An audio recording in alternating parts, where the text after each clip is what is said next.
pilihan. Menikah itu pilihan. Menurutku sih menikah itu bukan keduanya. Pilihan sih, karena aku pengen nikah, jadi itu tujuan hidupku kayaknya ya. Karena aku Gen Z kan, terus di TikTok tuh suka ada kayak suami istri yang baru nikah nge-share gitu loh, impian nikahnya gimana, terus abis itu kayak kehidupan setelah nikah itu ternyata seru ya, bisa ada kayak temennya gitu. Ya pengen aja ngerasain seseru apa gitu. Kan menikah itu juga butuh persiapan yang banyak ya. Kalau aku sendiri tuh pengennya sukses dulu sebelum nikah, jadi aku pengen cari uang yang banyak dulu. Terus kalau buat pasangan juga harus benar-benar milih yang sesuai gitu kan. Harus mempersiapkan semua dari aspek finansial dan mental, harus mencukupi lah. nggak semua orang itu bisa ngejalaninnya. Terus pernikahan itu juga butuh persiapan, jadi nggak bisa kayak, aduh aku suka sama ini nih, aku mau nikah sama ini, nggak bisa. Soal jodoh kan juga sudah ada di tangan Allah ya, jadinya saya let it flow aja, biar jodohnya datang sendiri ke saya. Kayak One Piece, kan itu episodenya banyak kan sampai 1000. Kadang orang itu langsung ngelihat ke episode ke 1000-1000-nya gitu. Mereka tidak tahu perjalanan yang dilewati pasangan itu gitu. Seluk-beluknya, jelek-jeleknya gitu. Jadi sometimes life is not about the destination, but it's about the journey. Itu sih. Komitmen buat kedepannya bisa bareng-bareng, terus Pilih yang senada lah ya. Visi misinya sama sih. Terutama dari sifatnya sih, kayak mungkin sabar ya. Komitmen dari dua belah pihak lah, mengerti satu sama lain. yang kedua itu komunikasi ya. Kalau sama sesama pasangan nggak saling komunikasi itu bakal kacau jadinya. Nggak mungkin lah aku suka headbang gitu di konser metal, tapi dia sukanya Hello Kitty gitu. Cewek-cewek kan rada ribet, rada banyak maunya gitu kan. Jadi punya pasangan yang sabar, yang bisa ngertiin itu menurutku kunci sih, biar bisa langgeng. Sama yang ketiga, ego. Harus bisa memahami gimana egonya masing-masing itu. Jadi kalau misalnya yang satu lagi ego, satunya harus bisa atau mau ngalah dulu. Ada baiknya mempunyai perbedaan, karena kalau sama semua kan nggak baik. Jadi ya yang balance lah gitu. Tujuan pernikahannya apa, habis itu mencapai tujuan itu gimana. Kayak misal aku mau nikah nih, nah aku nih nikah nih, tujuanku untuk nikah nih apa? Untuk mendapat keturunan, atau untuk memperbaiki diri, atau untuk beribadah, atau apa, nah gitu.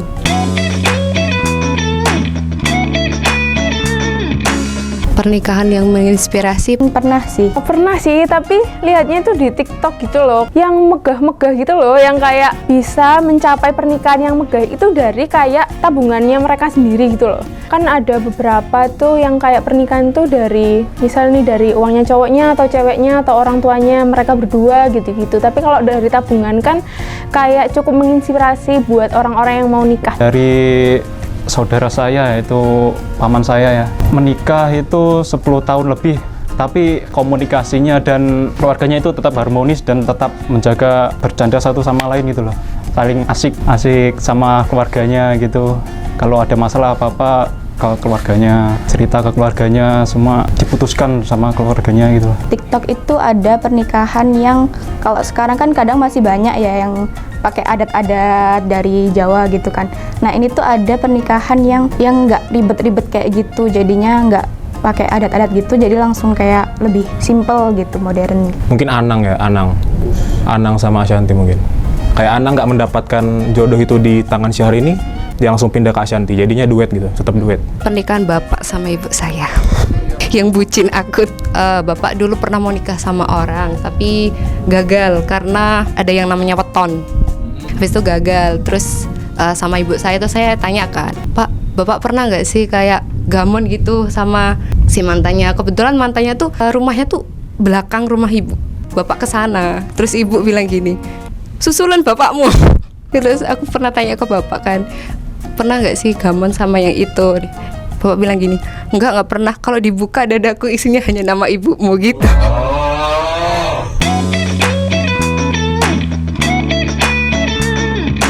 Karena aku suka banget nih make up ya, jadi aku bakal pilih MUA yang pastinya itu milih produk-produknya itu yang bagus-bagus buat di pernikahan nih. Contohnya seperti Wardah Color Fit dan Moist Duitin Wardah. Tidak perlu mewah-mewah ya, sederhana aja, yang penting menjaga tetap keluarga itu tetap harmonis dan komunikasi tetap berjalan gitu.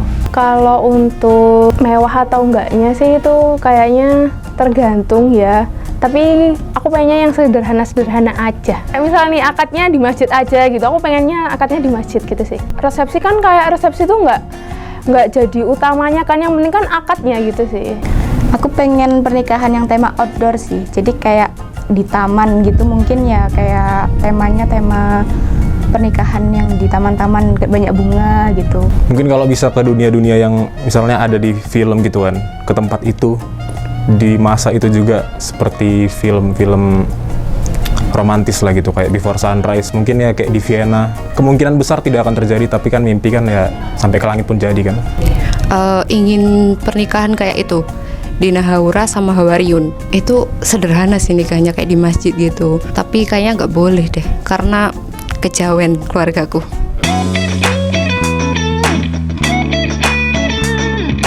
Kayaknya komitmen satu sama lain sih, karena kan sekarang banyak banget yang isu-isu perselingkuhan gitu kan, baru 1 tahun nikah udah selingkuh gitu-gitu. Jadi menurutku yang paling susah itu menjaga komitmen, karena kan kita kayak nikah sekali buat seumur hidup, jadi gimana komitmennya biar bisa hidup terus. Komitmen tetap menjaga hubungannya sampai akhir dan saling memahami satu sama lain itu. Komunikasinya sih, kalau nggak saling komunikasi pasti bisa salah paham gitu. Kan kalau udah salah paham pastinya bakal berantem. Kalau berantem ujung-ujungnya nggak saling ngerti, jadinya bisa berujung perceraian juga. Misalkan aku punya gitar nih kan, atau punya barang berharga yang aku suka, aku hobi ke situ kan, tapi tiba-tiba entah nggak sengaja dia tuh ngerusak, atau misalkan aku punya mobil, dia tiba-tiba ngendarain lecet gitu, tuh ngebilang ya nggak apa-apa, itu mungkin yang agak menjadi tantangan gitu. Perbedaan sih, perbedaan pemikiran antara suami sama istri. Soalnya kan otak wanita sama otak laki-laki itu beda. Kayak masalah-masalah kecil, kayak handuk gak ditaruh di tempatnya, itu jadi masalah. Kenapa sih nggak taruh di tempatnya gitu? Soalnya kan kalau barang rusak ya it's okay lah, tapi kalau cinta jangan boleh rusak lah gitu.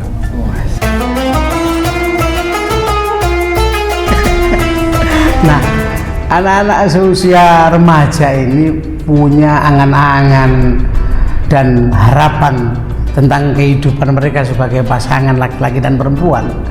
Tapi jangan lupa kemudian bahwa carilah keteladanan hubungan laki-laki dan perempuan yang kemudian berakhir dalam pernikahan itu ya yang ada di dalam Islam. Ya, semua nabi-nabi Allah itu menikah kecuali Nabi Yahya dan Nabi Isa alaihissalam. Nabi Isa belum sempat melakukan pernikahan sebelum peristiwa di dalam Al-Quran itu dia diangkat Allah ke langit. Nabi Yahya tidak mengalami keadaan di mana dia harus menjadi wajib untuk menikah. Hukum menikah itu sunnah muakkadah, sunnah yang dianjurkan untuk dilaksanakan. Makanya baginda Nabi Muhammad SAW menyatakan, an-nikahu sunnati faman raghiba an sunnati falaisa minni. Menikah itu adalah sunnahku, maka siapa yang tidak mengikuti sunnahku, dia bukan dari golonganku. Artinya nikah itu menjadi sesuatu yang sunnah muakkadah, sunnah yang setengah agak diwajibkan lah, begitulah. Artinya kemudian ada seseorang remaja atau seorang pemuda menikah itu menjadi wajib jika dia sudah tidak bisa menahan nafsunya, atau ketika dia sudah mampu memberikan nafkah atau sudah terlalu siap dalam kehidupan. Kalau itu tidak dilaksanakan, maka nikah itu menjadi dosa baginya kalau tidak dilaksanakan. Akan tetapi nikah itu bisa menjadi sunnah kalau dalam kehidupannya dia masih bisa menahan nafsunya. Dia menahan nafsunya dengan benar ke arah perbuatan yang baik. Tapi nikah menjadi sunnah muakkadahnya menjadi turun dan tidak wajib bagi seseorang ketika misalnya dia mengalami keadaan dalam tubuhnya yang lemah sehingga tidak bisa melakukan segala sesuatu yang berhubungan dengan pernikahan, misalnya lemah syahwat, secara lemah atau apa, itu tidak diwajibkan dalam konteks sunnah muakkadahnya perkawinan. Nah, nikah itu sendiri pintar-pintarlah kita mencari teladan. Kalian boleh bermimpi bahwa nikah yang indah itu seperti di dalam cerita Cinderella atau dongeng-dongeng H.C. Andersen. Tapi kehidupan pernikahan itu sendiri adalah kehidupan penyesuaian antara seseorang laki-laki dan perempuan yang kemudian terus tumbuh seperti dalam kehidupan baginda Nabi Muhammad Shallallahu Alaihi Wasallam. Kalian punya mimpi-mimpi yang indah dalam pernikahan, karena memang keindahan pernikahan itu kalian harus mencari teladan yang baik dari cerita-cerita orang baik. Cerita-cerita orang baik itu bisa dari paman kalian atau teman tetangga kalian, atau alhamdulillah jika muncul dari ayah ibu kalian sendiri, kehidupannya baik sehingga melahirkan kalian sebagai anak-anak yang akan melihat bahwa pernikahan itu adalah sebuah ibadah jangka panjang, ibadah yang dilakukan sepanjang kehidupan. Nah, artinya bersatunya laki-laki dan perempuan ini akan menjadi landasan ibadah-ibadah berikutnya. Ya, yang paling terpenting, nikah tidak sekedar bayangan mimpi-mimpi indah di awalnya, atau jangan sampai kalian salah mencari teladan. Saya tidak menyalahkan punya mimpi seperti Mas Anang dan Asanti misalnya, atau mimpi, tapi para selebritis ini kan menceritakan kehidupan pernikahannya. Dalam satu kehidupan juga ada aspek yang baik, juga ada aspek yang kurang baik. Banyak cerita kehidupannya seolah-olah seperti sinetron saja, misalnya menikahnya di depan Baitullah, tapi ujung-ujungnya kemudian tidak langgeng dan terjadi kisah-kisah perceraian.